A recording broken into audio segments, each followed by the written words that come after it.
Senator Heffernan. He's a good bloke. He was dropping some great quotes the week we were off. What about this one? It's a bit fruity. You vote for him, don't you, Rich?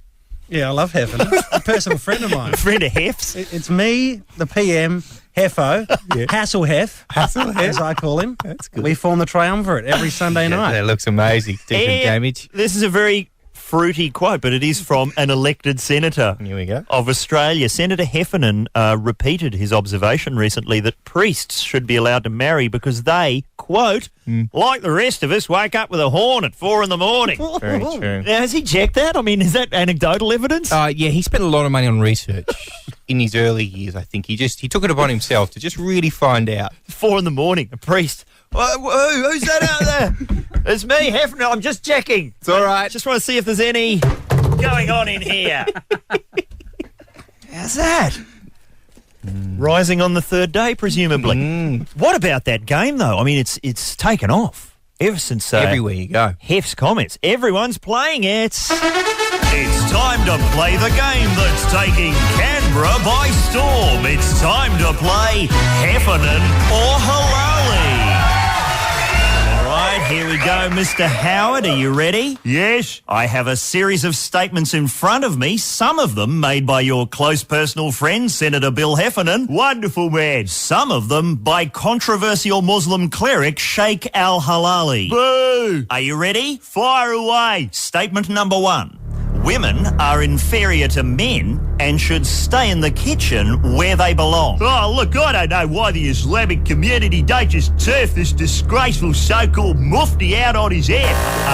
That was actually Senator Heffernan. Look, Bill's a straight shooter. Sometimes he perhaps chooses his words carelessly, but he's merely presenting one view. Not everyone has to agree with it. Statement number 2. Homosexuals are an inferior breed and should not be allowed to hold positions of power. Oh, like I say, we live in a free society. Now, not everyone will agree with the Senator's views, but I, for one, will defend his right. That was actually Sheik Hilali speaking. Oh, look, if he doesn't like it here, he should leave the country. Those comments are disgusting. Statement number 3. We simply have too many Asians in this country. They're in danger of taking over. Oh.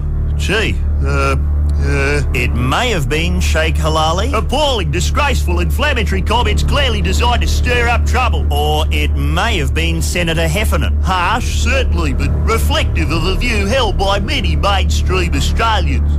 Well, is it Heffernan or Hilali? It's too hard to call. The comment is both inexcusable and understandable. Well, it was in fact a trick question. Those words were actually spoken last night by Kerry O'Brien. Disgraceful, appalling. And he was, of course, quoting Pauline Hanson. Oh, look, people may not agree with Pauline, but I think it's healthy we debate these issues. Statement number 4.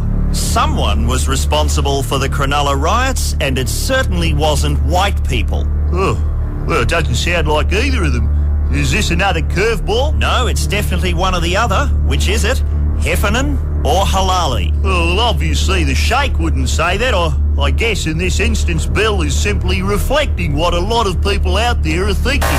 No, unlikely as it may seem, those words were spoken last week by Sheik Hilali at Lakemba Mosque. Deport him, he's an animal. The Sheikh was quoting directly from the Alan Jones program. A wonderful program. Alan simply expresses what so many are frightened to say in our politically correct society. Jones was there reading out words rather uncharacteristically spoken by Australian of the Year, Tim Flannery. Appalling sentiments, he should be stripped of his title. But Flannery was in fact reporting a quote expressed to him by Senator Ross Lightfoot. Well, sometimes it's important for unfashionable, even distasteful views to be brought to the table. Lightfoot himself was reading a transcript from last week's 7:30 report. Propaganda, filth, lies. Where the words were spoken by right-wing commentator Janet Albrechtson. Thoughtful, reasoned, decent. And finally, statement number 5. There is no such thing as global warming. It's a lot of leftist hocus-pocus straight out of Noddy land.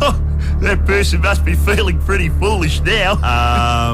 It was me, wasn't it? Yes, it was. Could you have them bring the car round? Join us next time when we play Howard genius. Hanson, misunderstood. Heffernan, top bloke. Or Hilali, Antichrist, from the makers of What's Under Laurie Oakes. It's been too long since we played What's Under Laurie Oakes. More in a moment.